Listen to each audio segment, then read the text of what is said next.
Hello people, I'm happy to be here again. This is going to be part 3 of our Caro Kann repertoire. You can get it for free, the study link is going to be in the description. I will not cover every single variation in this video. The videos are more about understanding. The actual variations that you would have to memorize too are in the study.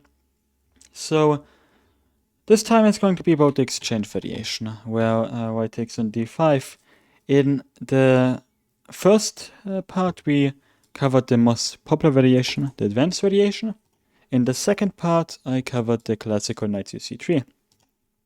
But one variation that I will cover this time, which is the exchange variation, is going to be extremely popular at the club level and well, everything below that too. You have to think of it this way. So if you are a player playing white with e4, you have to learn e5 and the Sicilian defense, like those are the main moves here. And even in the Sicilian defense, if you go into the open, well, I mean, you have to study so many moves. So what many people at the club level do, especially facing the French and the Caro Kann, they just take here. They don't want to learn so much theory. They just do that.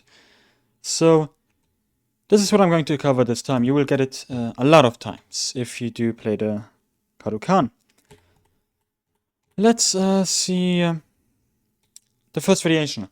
So I'm going to cover the Panov attack first, where they immediately attack our center. And we can protect the pawn with knight f6. Usually we should play e6, but this time knight f6 works because, unlike in the Grünfeld, white doesn't have a pawn on e4, or where he can kick our knight around. So yeah, we can just develop our knights, because they cannot really kick it out. And white plays e5. This is not really popular on the best level, but on club level again, it's very popular because it seems very tempting. You take space. Where should the dark side bishop go to now? How do we develop this bishop? How are we going to castle? And yeah, it seems very good on the first sight, but not if you know the theory, because we can play e5. We do attack the pawn chain. After takes, we don't take immediately, because there's something like bishop b5 check, then queen to e2. Our king is in the center. It's playable, but maybe risky. I do like knight g4 much more. We intend to take it this way, so that there is no checks or something like that. So they can take, but we are going to get a tempo on the queen by developing a bishop. Now we also got this open file for the rook. Those pawns are weak. After something like bishop g5 attacking a rook, rook d7, knight e4. And night before we threaten this fork, rook c1, we can take on e5. We are currently down a pawn, but c5 is extremely weak. We have developed 1, 2, 3, even 4 pieces, while white has developed only 3. And white is playing white, so they have the one tempo, which clearly isn't the case in here. So yeah, we definitely stand good in this variation. What if they play bishop f4, and we need to develop our bishops. Our main priority is to castle the king in safety, but we don't know where this bishop belongs. So we want to develop this bishop. If we were to play e6 to develop it though, then, well, it would go against this bishop. So how are we going to solve this? We are going to play g6. We want to develop the dark squared bishop this way, so that the light squared bishop is still opened up. And now white closes the position, because we need to put the bishop here. And you see, it kind of stopped supporting like the b6 break. It's still okay though, because we have one very nice idea. That nice idea is knight g4. We intend to play e5, where... well, no, we intend to take on d4, and after like knight takes, we can play e5. We fork those 2 pieces. With this, we manage to kind of break this center that white has built, and we get more space for pieces. If they castle, we can do this trick, and yeah, we attack the bishop and we put the knight back to e5 if they were to take. We can play queen a5, even like rook e8 works. The point is, black's activity is extremely good. Let's put queen a5 on the board.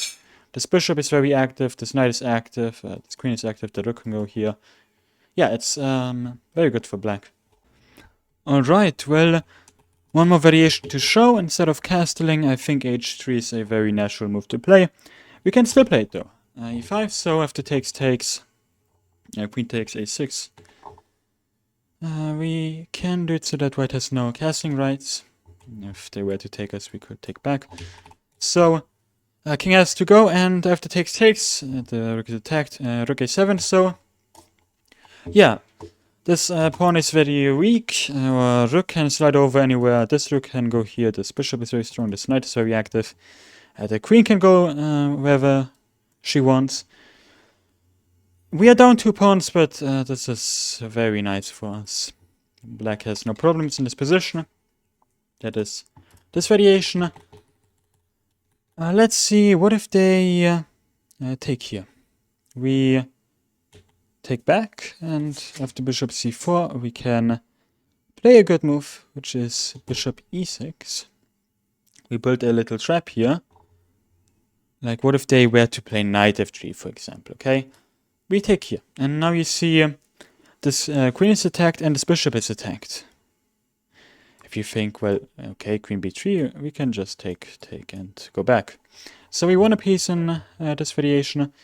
If they think, okay, queen b3, well, we still hold this, we can take on d4. And after something like this, we are absolutely crushing. So yeah, we can do that.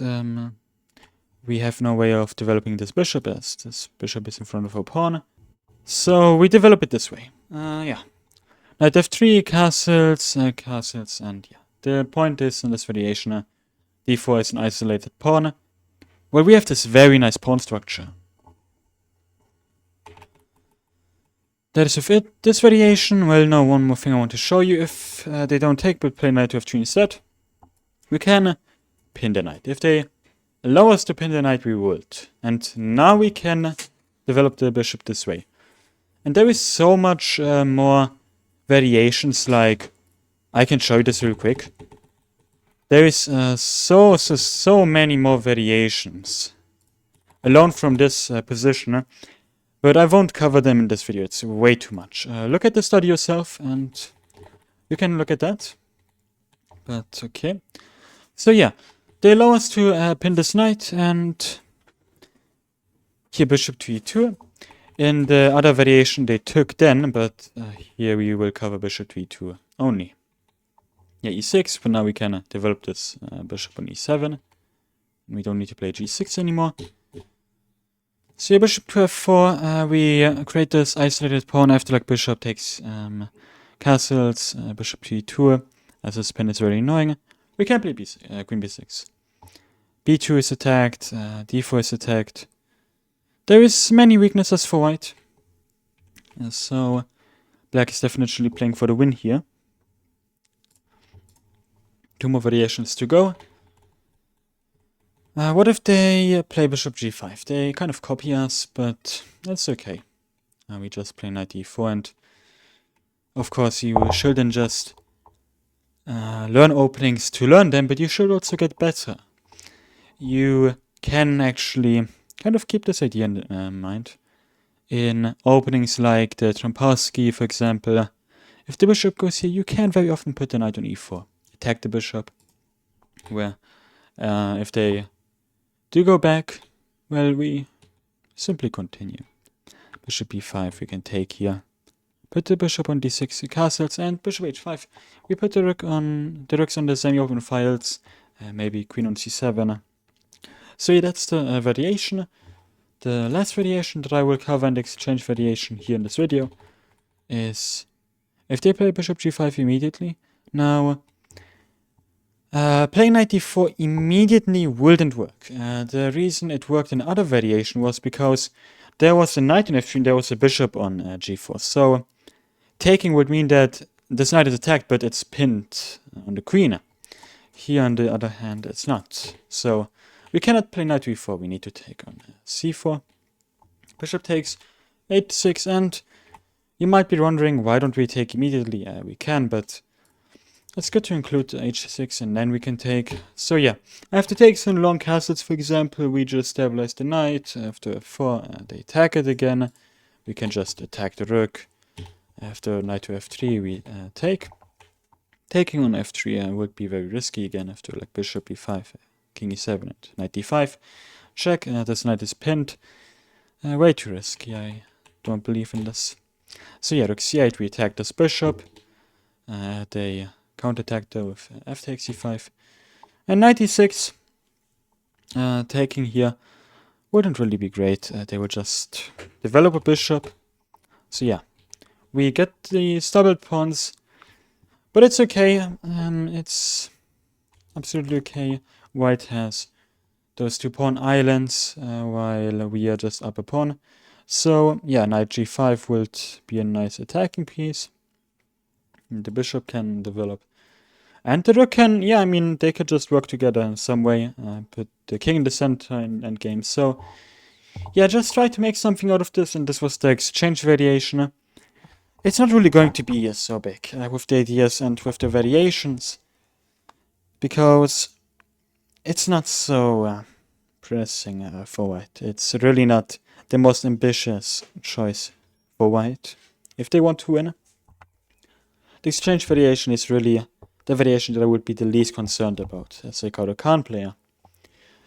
In the next video, I will cover the 2 knights, which I haven't done yet. This is also one of the most challenging lines for white if they want to play ambitiously too. I haven't done it yet, it's not in the study. I will make it soon. Then I will follow it up with a video. But yeah, that was part 3, the exchange variation.